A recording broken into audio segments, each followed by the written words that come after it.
Allora, i prossimi relatori ci faranno un racconto molto interessante. Innanzitutto li ringraziamo anche per il gentile omaggio che ci hanno fatto per chi è stato il più celere ad accreditarsi. Sono Efrat Goldratt e Gianluca Davico. Efrat è l'autrice delle Regole del Flusso di Goldratt ed è esperta in teoria dei vincoli e formazione organizzativa. Gianluca Davico è presidente e cofondatore di Dott.ssa SRL, che ha 25 anni di esperienza in project management e consulenza direzionale.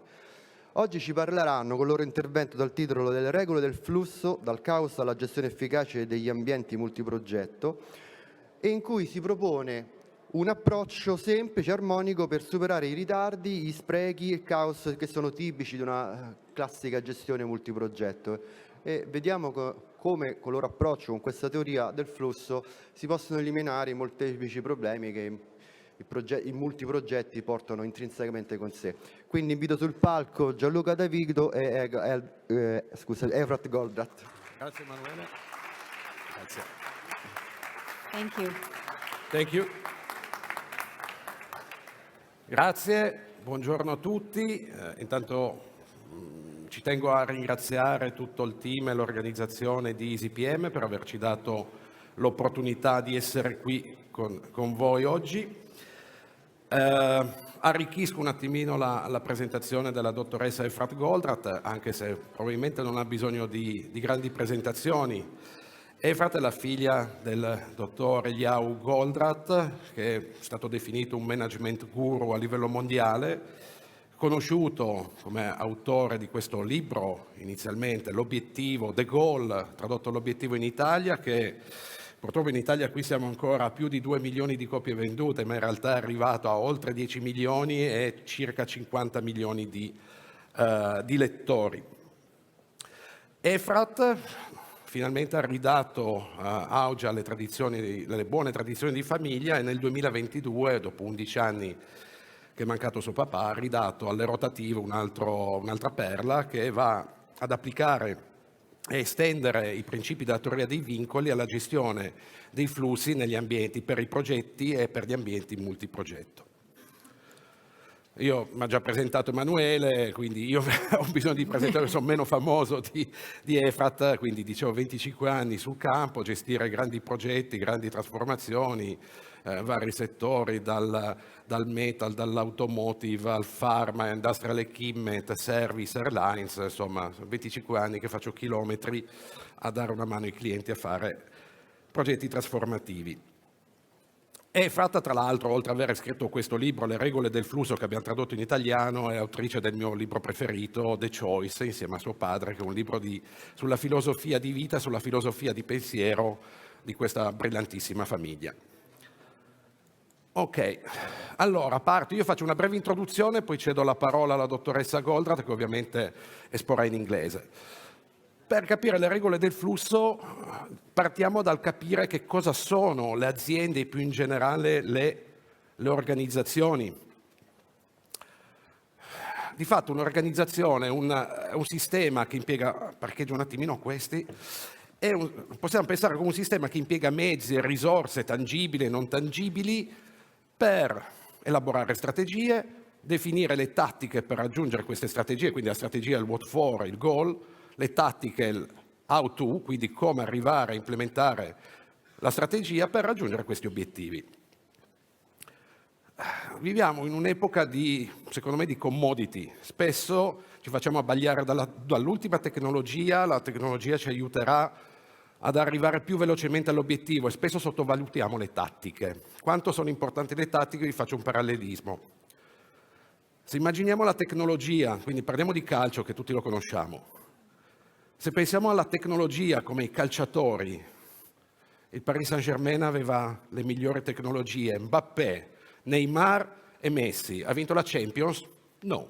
La Juve con Ronaldo? Neanche. Quindi ritorniamo al peso centrale delle tattiche. Le tattiche di project management sono tattiche estremamente importanti per arrivare agli obiettivi. Cosa fanno le organizzazioni per raggiungere i propri obiettivi? Oltre a definire le strategie e implementare le tattiche, ma in concreto, in estrema sintesi, eseguono processi e progetti. Come si relazionano processi e progetti rispetto agli obiettivi? Andiamo a scoprirlo. Allora, primo punto abbiamo detto, le organizzazioni esistono perché hanno uno scopo, hanno un purpose e quindi hanno un goal. E possiamo pensare a questo goal come il goal delle strategie devono portare le organizzazioni a conseguire più unità del proprio obiettivo ora e in futuro.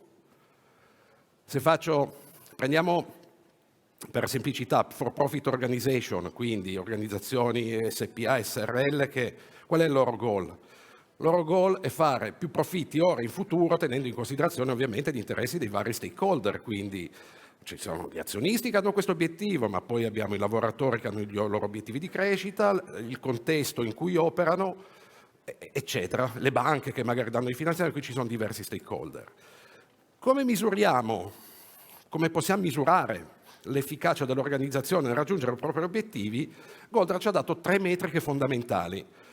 Una la chiamiamo throughput, non c'è una traduzione in italiano, c'è chi lo parla di margine di contribuzione, ma poi in realtà si fanno 3.000 deviazioni, per cui usiamo la parola throughput per essere aderenti, che è il tasso al quale, la velocità alla quale l'organizzazione raggiunge unità del proprio obiettivo.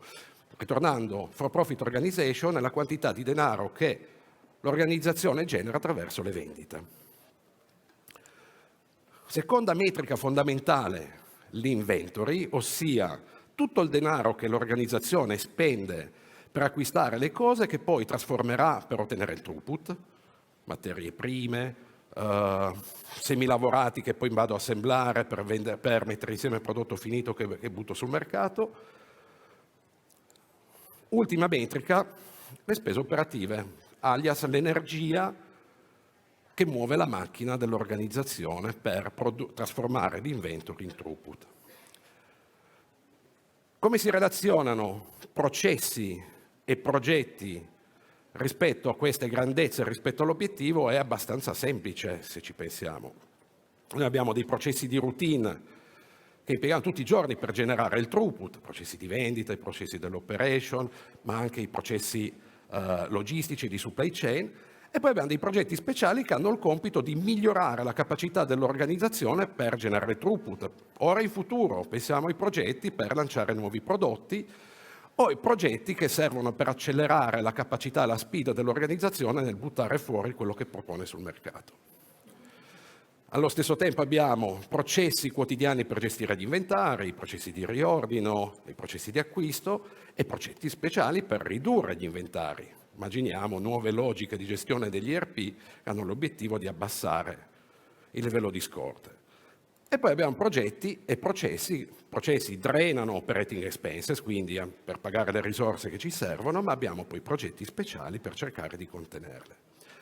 La cosa interessante è le relazioni tra tutti questi processi e progetti. Non dobbiamo dimenticare che sono 3 grandezze correlate tra di loro, per cui faccio un progetto per ridurre le operating expenses, devo fare attenzione all'impatto che possono avere sull'inventory e l'impatto che possono avere sul throughput, e così via.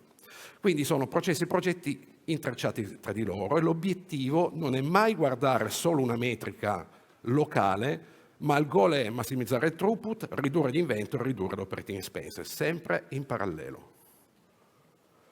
Detto questo, qual è il tema? Adesso abbiamo introdotto il tema dei progetti, un tema centrale. Primo giorno di scuola, quando si entra in azienda, come immaginiamo un'organizzazione quando esegue processi e progetti. Ci mettono davanti questa cosa che si chiama organigramma e che ci racconta. Uno entra il primo giorno di scuola in azienda e dice, i processi forse vanno così, tra una funzione e l'altra, quindi processi operativi, passo di qua, passo di là, passo di su, e i processi decisionali forse seguono questi flussi belli lineari. Libro delle favole che al terzo giorno scopriamo non essere assolutamente veri. Purtroppo nella realtà processi e progetti si muovono un po' così, quindi un riccio. A volte si verrebbe quasi da dire un riccio nelle mutande. Cosa succede? I flussi partono, toccano vari punti dell'organizzazione, si fermano, stanno in attesa, poi ripartono, poi arriva qualcuno che fa expediting e succede qualcosa. Ma all'interno di questa organizzazione funzionale abbiamo anche tutta una serie di blocchi ai flussi, blocchi tipo l'ego di chi dirige la funzione, questo non impatta la mia metrica, lasciamolo lì. Quindi questa vista funzionale che abbiamo ideato per gestire la complessità in realtà spesso ci rallenta e non ci aiuta. Allora proviamo a pensare all'organizzazione in un modo un po' diverso. Proviamo a pensarla come sempre un insieme di risorse che lavorano insieme verso l'obiettivo, ma che nel fare questa cosa vanno a instaurare un network piuttosto complesso di relazioni, quindi una rete, che si attiva nell'esecuzione di processi e progetti. Vediamo che abbiamo vari nodi, abbiamo espresso qual è la capacità del nodo e qual è la quantità di traffico questo nodo deve gestire, che è tipica dei network, quindi dove ci sono nodi, degli hub, come ad esempio nella rete degli aeroporti, ci sono degli hub che sono più importanti, gestiscono un flusso di relazioni, una quantità di traffico e di fatto determinano la capacità del sistema e la velocità con la quale il sistema genererà questa metrica che abbiamo chiamato throughput. Quindi non tutte le parti di un sistema sono importanti uguali. Pensiamo all'organo umano, io senza un'unghia vivo, senza un dito vivo, mi taglio una mano vivo, senza cuore, senza cervello sono morto. A un certo punto cosa succede? Succede che la quantità di traffico da smaltire magari va a superare la capacità di un nodo e questo diventa quindi un collo di bottiglia. Collo di bottiglia quindi è, immaginiamo, l'imbuto dove i processi e le necessità si accodano. La cosa geniale che suo papà ha tirato fuori con la teoria dei vincoli che ci ha insegnato è che dentro un sistema esiste sempre un nodo, quindi un vincolo, che ha la minor capacità di tutte. Questo diventa il centro gravitazionale, chiamiamolo punto di leva, che determina la capacità organizzativa di generare il throughput.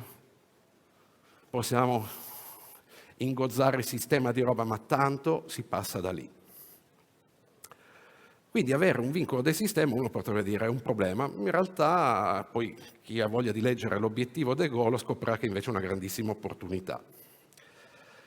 Detto questo, quindi fatta questa premessa, quindi immaginatevi l'esistenza sempre di un vincolo che determina la velocità alla quale un sistema è in grado di generare le proprie unità obiettivo.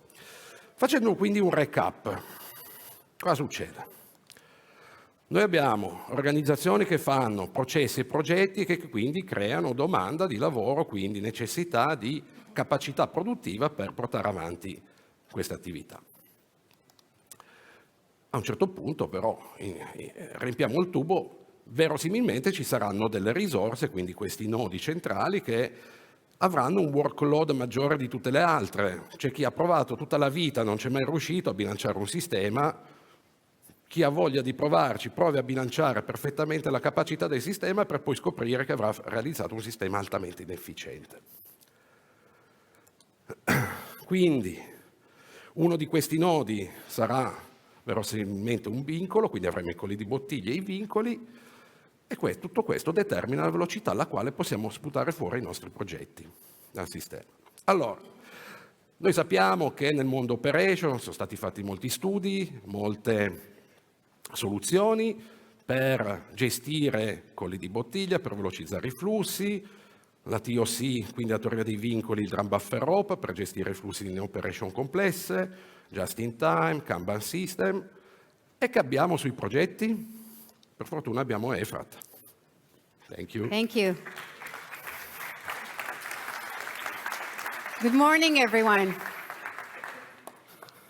No matter what industry you are coming from, I would like to talk about your reality, the reality of the multi-project environment. Please judge if it's relevant to your reality.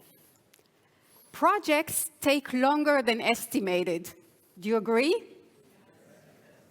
Well, if projects take longer than estimated, and we committed to a certain due date, and we would like to accomplish that commitment, then there is pressure to finish projects on time. Your reality? If there is pressure to finish projects on time, and we all know that if we start late, we don't stand a chance finishing on time, then we all know that we better start early. So we start early with as many projects as possible when we still have a lot of projects in our system that are still open, that are still in progress, which means there are even more open projects right now, right? So we try to make progress in each and every one of them, the ones that we are in the middle, the one that we are close to finish, and the one that we just started early, which means there is pressure to multitask. We jump between projects. Someone told me, we jump like chicken with no heads, right? Trying to accomplish. And when there is pressure to multitask, we are actually working on one project when we should be working on another project, which means projects take longer than estimated. And we are going around and around and around in this vicious cycle. In your industry as well? Thank you. It looks like our system, our operation, you can look at it as a pipe, and it doesn't matter if these marbles inside, you call them projects, or you call them tickets, or you call them tasks, or work packages. We start on the left. We try to start early as much as possible, and then we are multitasking between them until we choke, right? And we try to get as many as possible on the right side when we complete them. This is the reality of projects. And today, in the current environment, when we look at every industry, we are choking. People tell me, listen, Efrat, with all due respect, this has been the reality in the 90s, in the 80s, in the 2000s, and this is going to be the reality forever. This is what we have to live for if we sign up for the world of projects. Well, ladies and gentlemen, it doesn't have to be our reality. It will be our reality as long as we don't make any significant change and we continue to go in this vicious cycle. But actually, there are things that we can do to drastically improve this situation. And this is what I would like to show you today. I'm not talking about complicated solutions. With all due respect, they are impressive, but they hardly ever work. I am talking about identifying hidden elements in the way that we are performing our jobs every day. Hidden elements that are actually causing us to be in this crazy world running around with chicken with no heads. And the first element that we need to recognize that is hurting us is the element of multitasking. Now, I can all see your faces. Efrat, come on. Multitasking is the name of the game. We are expert multitaskers. Yes, we are. But let's take a moment to really understand what the impact of multitasking is. Let's assume that we have 3 very simple projects, A, B, and C. Each of them take 9 days. So we start with project A on day 1. We work on it for 9 days, we finish it. Then we start with project B. We work on it for 9 days, we finish it. Project C, the same thing. No multitasking. Now let's see what is the effect when we are in fact multitasking. So we start with project A, but after we accomplish only 1/3 of it, there is a lot of pressure to start early with project B. So we switch to project B, but only after working and accomplishing 1/3 of it, someone is shouting from project C that we didn't show enough projects, so we switch to C. 9 days have passed. How many projects did we complete? 0. How many projects can we transfer to the next hand so they can start working? 0. And let's continue. So now we have to go back to project A because we neglected it for too long, and we accomplished 1/3, but then project B is screaming, so we better multitask to project B, and we work on it and we accomplish another third, and when we then we switch to project C. Ladies and gentlemen, 18 days have passed. How many projects did we accomplish? 0. This is the true effect of multitasking. When we will finish project A, not after 9 days, but after 21 days. That's the effect of multitasking. We are causing ourselves to be late. Project B will finish after 3 days, and really, Project C will finish after 21 days, or we will start early with 10 other projects and everything will be late. Come on. This is the effect of multitasking. My father, for years and years, called it the #1 killer of time in projects.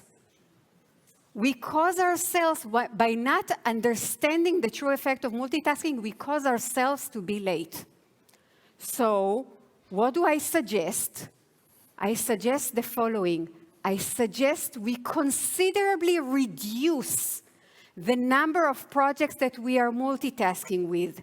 Instead of having so many projects in our pipe, let's have considerably less, so we can concentrate on them and we can complete them much, much faster and on time and on budget and without compromising on the spec. And then we can start others, and we are doing the same with the next projects and the same.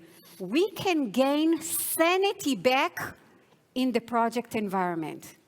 Now, I know you're all going to say, well, Efrat, what are you talking about? Multitasking between less projects? So how many projects should we have in the process? Excellent question.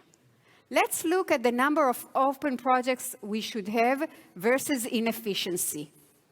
We just demonstrated that if we have too many open projects, it's not going to work. Everything is going to be late, everything is going to take longer. Also, we shouldn't be multitasking between too few projects.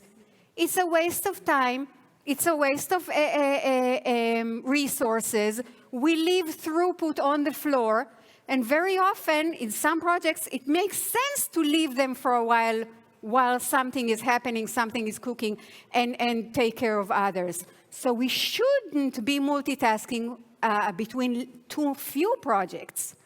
We need to be somewhere in the middle.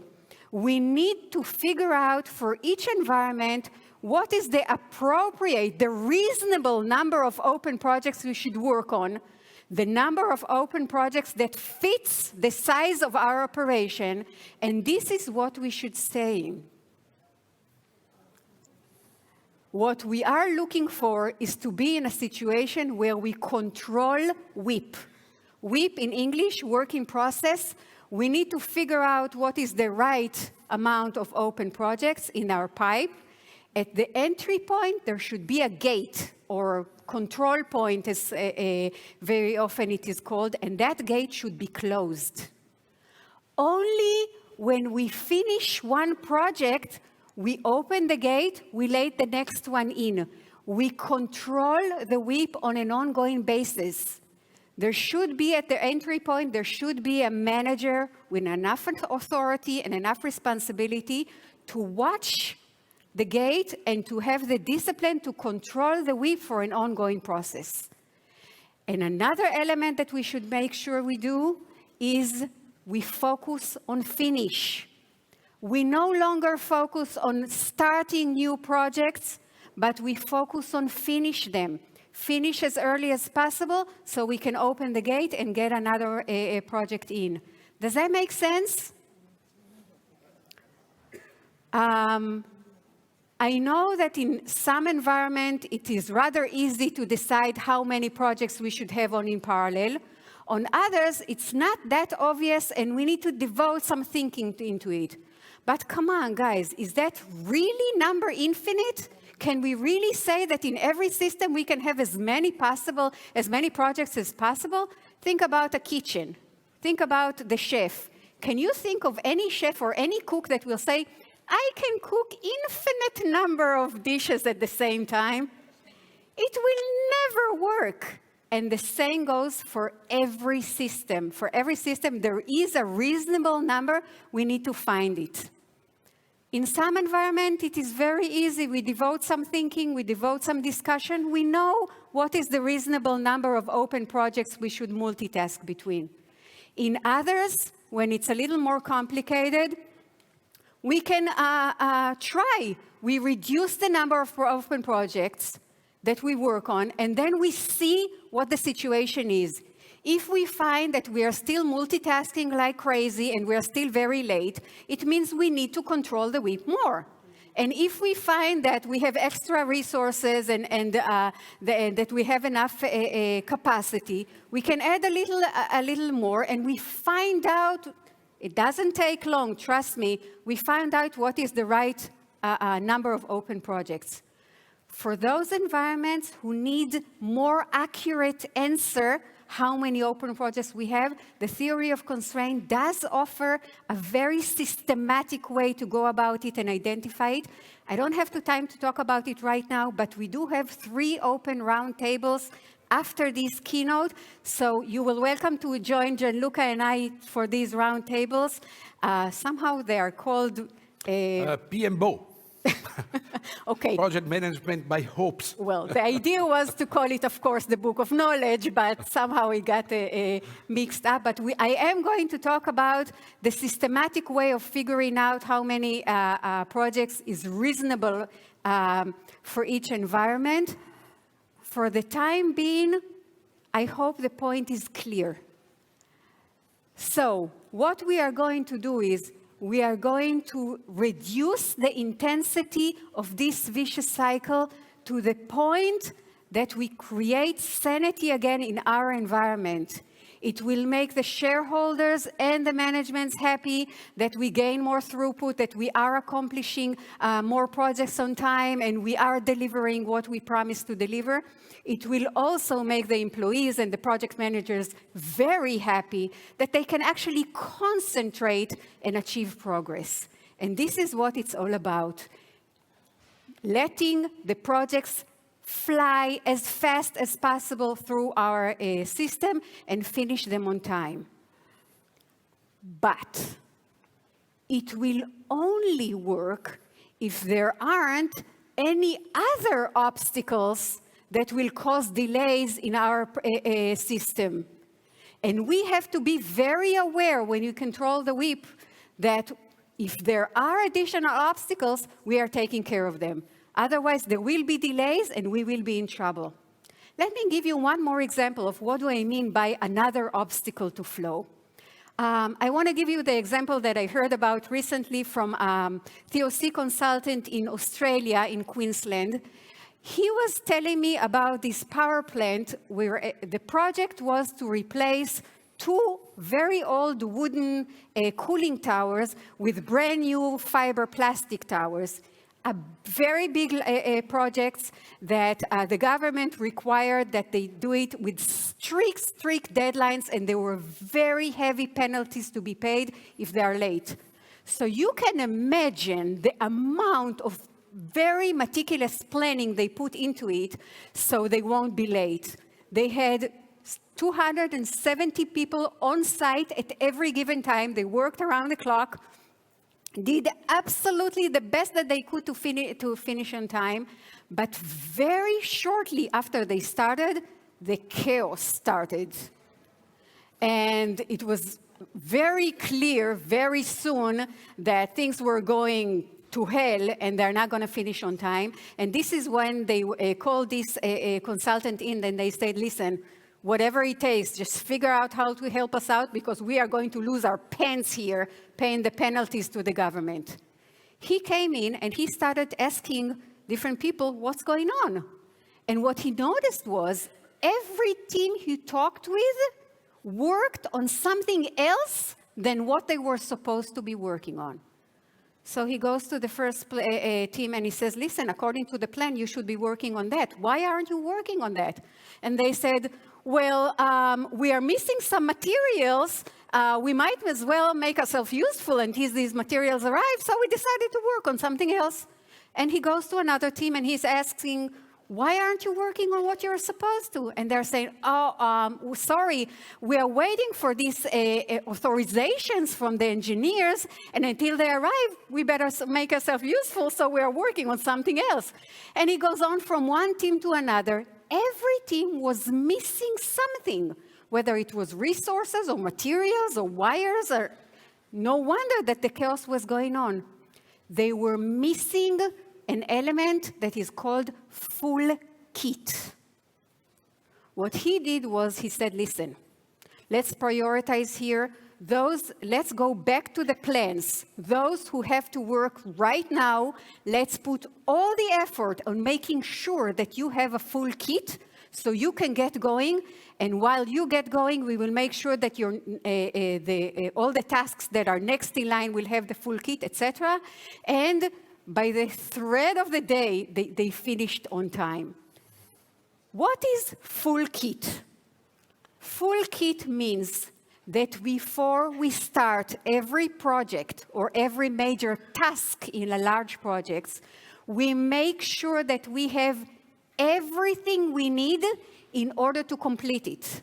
That we won't get stuck and delayed because something key is important.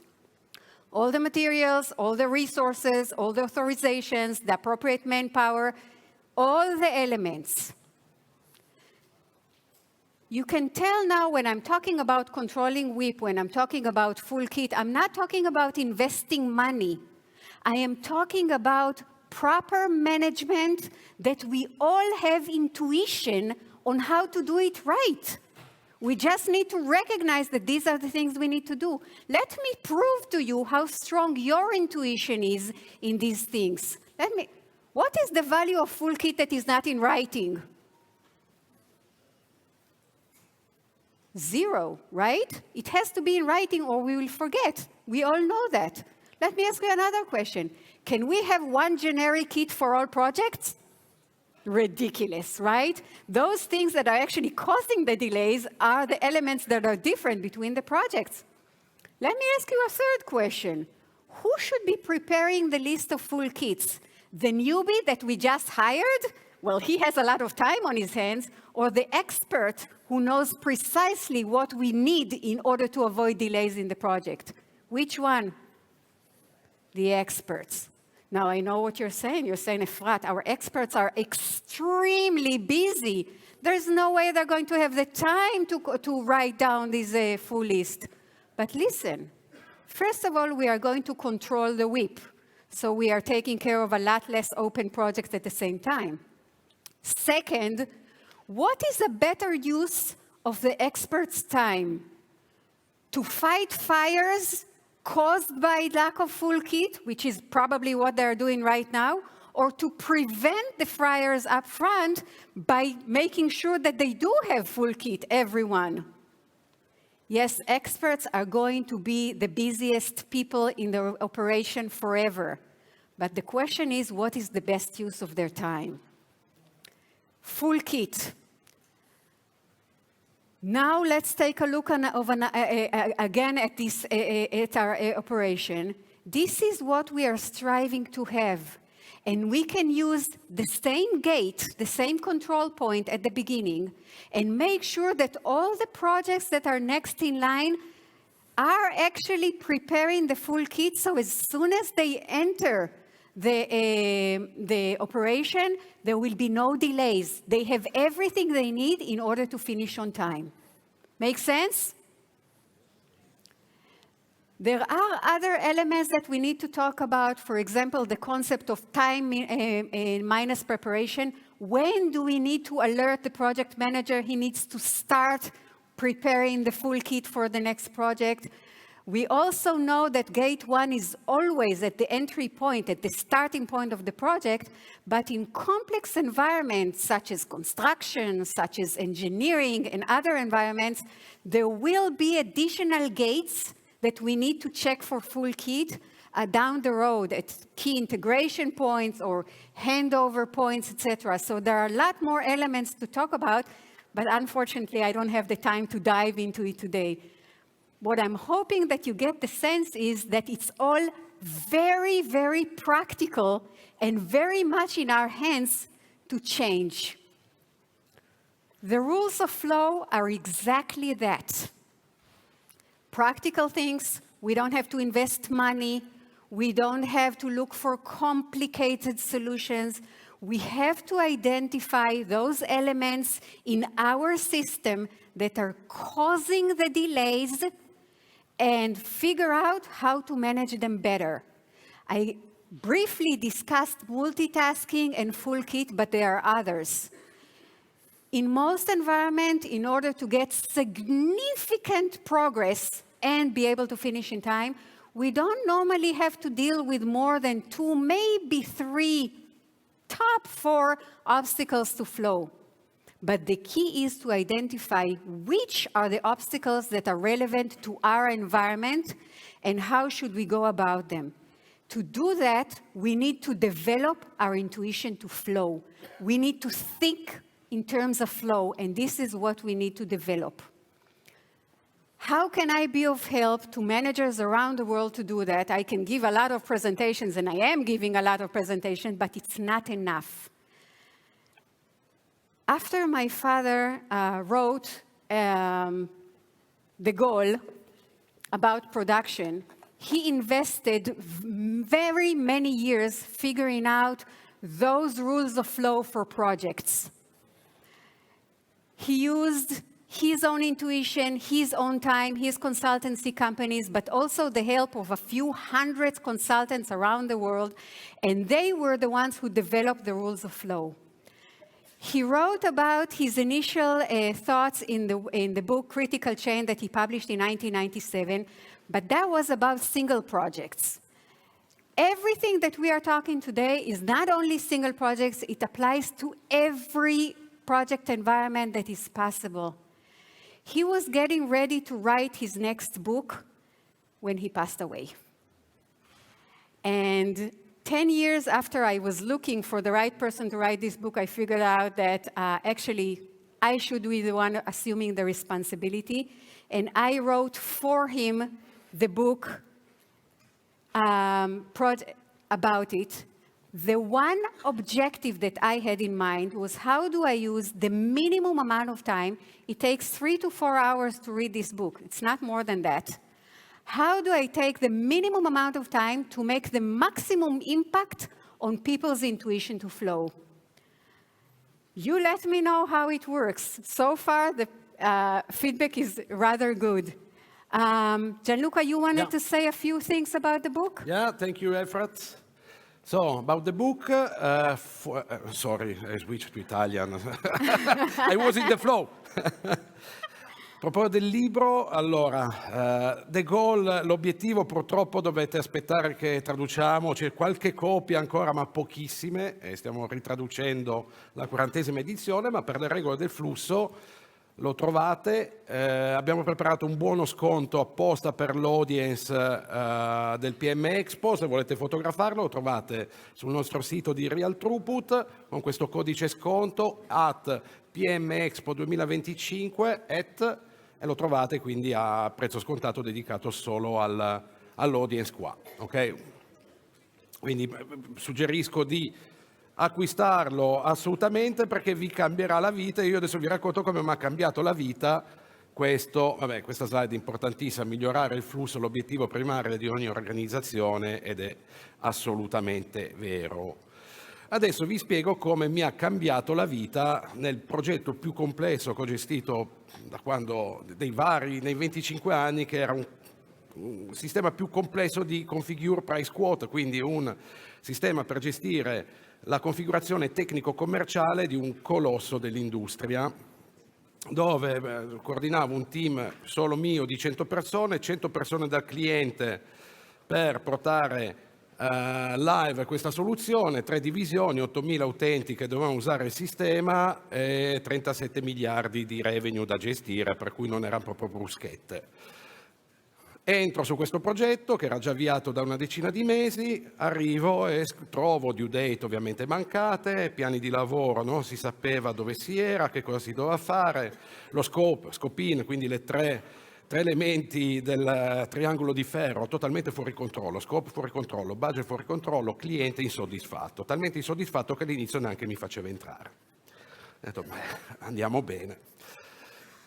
Quali erano le cause? Quindi dopo un po' di fatica hanno detto vabbè puoi entrare, ho detto grazie, ho detto cercherò di aiutarvi perché tra l'altro il cliente applicava le regole della TOC, la mia azienda no, non le sapeva, sono venuto apposta. Cause dei problemi, vediamo, abbiamo poco tempo quindi devo andare un po' veloce. Problema numero 1, se vediamo tutto questo tubo, il workload era totalmente invisibile, non si sapeva cosa si doveva fare, quanto lavoro c'era nel sistema. Dopo un po' di mesi di analisi abbiamo scoperto che dovevamo gestire circa 5.000 requirement. Ho detto andiamo bene. Ho detto quanto tempo abbiamo? Perché i miei predecessori 3 licenziati, ho detto ma dove sono finito? Ho detto devo decidere se ritornare indietro o andare avanti. Ho detto vabbè andiamo avanti. Quindi workload, non vincolo e capacitiva, per definizione, se non so il workload come faccio a sapere dove è il vincolo? WIP totalmente fuori controllo, c'era la gente che si prendeva delle task, non c'era un piano di progetto, rendetevi conto su una roba del genere, non c'era neanche una gestione, c'erano tutti gli strumenti tecnologici, avevamo gira, avevamo di tutto, ma non c'era niente, nessuno usava. Multitasking lasciamo perdere, siamo arrivati a dormire, il team in India dormiva in sede, quando ho scoperto sta cosa ho detto non mi sta bene, vanno a casa, non dormono qua. Stop and go continui, perché? Perché la gente bypassava i flussi, il project management che avevo da era solo burocrazia, ma non c'era niente di pratico. Dopo una settimana vado da e ho detto, senti, qui rivoltiamo tutto come un calzino, se non me ne vado, rivolta, va bene. Allora, cosa abbiamo fatto? Cosa succedeva? Flussi che saltavano il tubo lì in mezzo dei solution architect, il vincolo erano i solution architect, io avevo 100 programmatori, 3 solution architect. Sperare che questi diano da mangiare a una pletora del genere è impossibile. Quindi tutto salta al flusso, i difetti tornavano indietro, qualità disastrosa, allora ho detto l'unica cosa che ci possono salvare sono le regole del flusso. Sindrome del bassotto significa il bassotto è molto lungo, arriva alla testa, ma la coda aspetta. Quindi noi avevamo questo problema di sindrome del bassotto. Non usavamo la coda, usavamo un'altra parte anatomica, ma il concetto è quello. Late like of the dog. Azioni implementate, che cosa abbiamo fatto per mettere in controllo questo sistema? Abbiamo introdotto la tecnica del triage sui requirement. Prima di tutto costruito tutto il workload, cosa dovevamo fare? Scusate. Abbiamo messo i gate di triage che ha permesso intanto di segregare i team, quindi incanalare su track diversi che cosa doveva andare avanti. Task piccole andavano su un team, task complesse andavano sugli expert. Vietato un junior prendere task complesse.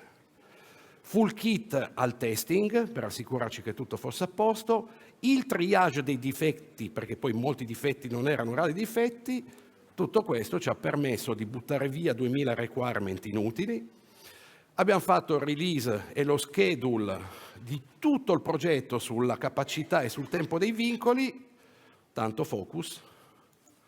Alla fine abbiamo cancellato la sindrome del bassotto, siamo arrivati 5 volte on time al gate 5, per loro lavoravano al gate 5 è you are allowed to go live, festa con il team, purtroppo abbiamo perso contro la Svezia che ci ha buttato fuori dai mondiali. Ci vediamo dopo alla tavola rotonda, 12.30, 14.30, 15.30, grazie.